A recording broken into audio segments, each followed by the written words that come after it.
एक serial killer जिसने मुंबई और कोलकाता में लगभग 26 बेघर लोगों की हत्या की। इस मशहूर सीरियल की असली पहचान अभी तक आइडेंटिफाई नहीं हो पाई है।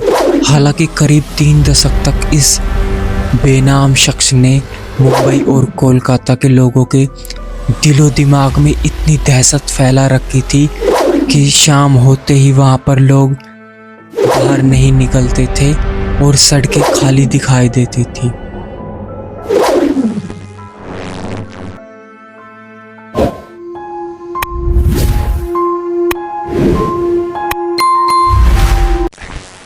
इस सीरियल किलर एक फिल्म भी बन चुकी है जिसका नाम है स्टोन मैन।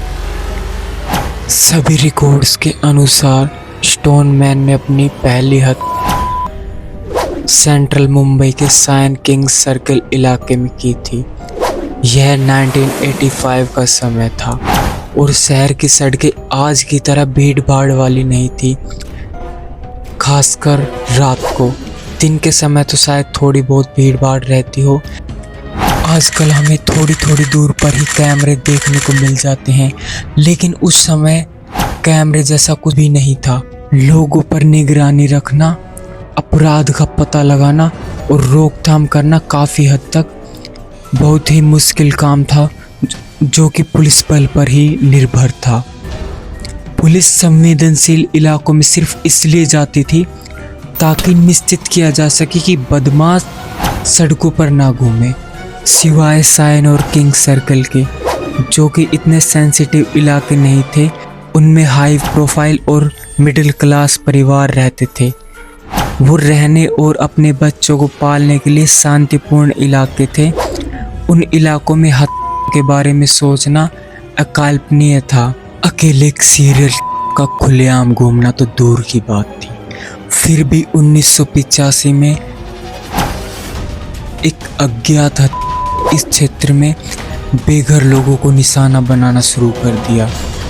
ये वो लोग थे जो दिन भर काम करते, कोई मेहनत मजदूरी करता, कोई कचरा इकट्ठा करता और रात को सोने के लिए फुटपाथ का सहारा लेते, जिसको सीरियल अपना निशाना बनाया। सभी बड़े शहरों की तरह कई बेघर लोग सड़कों पर एक कोना ढूंढ लेते और अगली सुबह काम शुरू करने से पहले वहां रात बिताते। यह सिर्फ मुंबई और कोलकाता में नहीं बल्कि दुनिया भर में ज़्यादातर बड़े शहरों में यही होता है। जब रात को सोते हुए एक गरीब भिखारी पर किसी ने हमला करके उसे जान से मार दिया। जब पुलिस ने उसका पोस्टमार्टम किया तो पता चला कि उसके सर पर किसी ने एक वजनी पत्थर से वार किया है, जिससे उसके सिर के चिथड़े उड़ गए। उसकी पहचान करना भी बहुत मुश्किल था। पुलिस कुछ दिन तक तफ्तीश करती है, लेकिन जब उन्हें कुछ सुराग सबूत नहीं मिलता तो वो केस को ठंडे बस्ते में डाल देते हैं और उसके कुछ दिन बाद ही दूसरा, फिर तीसरा, फिर चौथा, ऐसे करते करते 6 मर्डर हो चुके थे। तब पुलिस सख्ते में आई और तब उन्होंने अपनी जांच पड़ताल शुरू की। एक ऐसा ही आदमी जिस पर स्टोन मैन हमला करता है, हालांकि उसकी आंख खुल जाती है और वो हमले से बच जाता है। उसके शरीर में चोटें आती हैं लेकिन उसकी जान बच जाती है। तो पुलिस को लगता है शायद ये हमें कुछ बता सकता है, लेकिन जब उससे पूछताछ होती है तो वो बताता है कि वो अंधेरे में उसे देख नहीं पाया। पुलिस के सामने जो उम्मीद की किरण जागी थी वो एकदम से दोबारा मायूसी में बदल जाती है। पुलिस ने अनुमान लगाया कि हत्या कोई बड़ा आदमी है, क्योंकि पत्थर का वजन आमतौर पर 30 किलो का होता था। सभी हत्याओं के बीच एकमात्र सामान्य सूत्र यह था कि वे सभी बेघर लोग थे जिन्हें नींद में बड़े पत्थर से मार दिया गया था। ऐसा प्रतीत होता था कि कोई मकसद नहीं था और निश्चित रूप से कोई सबूत भी नहीं मिलता था।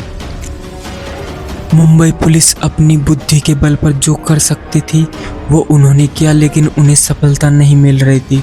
होलिये से मैच खाने वाले लोगों को भी पुलिस ने पकड़ लिया, लेकिन कोई सबूत न मिलने पर उन्हें छोड़ना पड़ा। साल 1988 तक ये सिलसिला थम जाता है, लेकिन इन 3 सालों में लगभग 12 मौतें हो चुकी थी। मामला धीरे धीरे ठंडा पड़ता है, लेकिन केस की तहकीकात अभी भी चल रही थी। साल 89 तक कोलकाता में भी इस तरह की हत्याओं की श्रृंखला शुरू हो गई, जिसमें एक ही तरह की कार्यप्रणाली अपनाई गई थी जो मुंबई में होती थी। वो ही बड़ा पत्थर जो लोगों के सिर पर मारकर उनकी हत्या कर दी जाती थी। यहाँ पर तो ये और ज़्यादा स्पीड से होने लगा। यहाँ पर हावड़ा ब्रिज के पास ही जून 1989 वहाँ पर गरीब भिखारी सोते थे। वहाँ पर भी ऐसा सिलसिला जारी होने लगा। कोई बड़े पत्थर से उन पर हमला करता और उनके सिर को कुचल देता।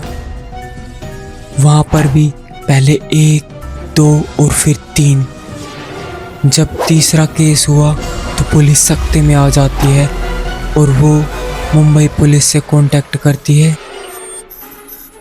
जब ये खबर कोलकाता के इंग्लिश न्यूज़पेपर में छपती है तो वहीं पर ही उस हत्या का नामकरण होता है स्टोन मैन, जिसकी खबर इतनी ज़्यादा वायरल होती है कि वहाँ पर एक ही दिन में लोगों की भीड़ इतनी कम हो जाती है जो कि रात में दिखने को भी नहीं मिलता। कोलकाता में भी हत्याएं थमने का नाम नहीं ले रही थी। मुंबई की तरह ही यहाँ पर भी धीरे धीरे करके हत्याएं की जा रही थी। यहाँ पर 7 महीने में 13 लाशें, जो कि उनके रिकॉर्ड्स के अनुसार हैं। मुंबई और गोवा पुलिस ने मिलकर एक जॉइंट ऑपरेशन भी किया, लेकिन उसमें भी उन्हें नाकामी मिली। इन 26 मर्डर्स के बाद भी पुलिस के हाथ कुछ नहीं लगा। उन्होंने कुछ लोगों को गिरफ्तार भी किया, लेकिन उनके खिलाफ कोई सबूत ना मिलने की वजह से उन्हें भी छोड़ना पड़ा।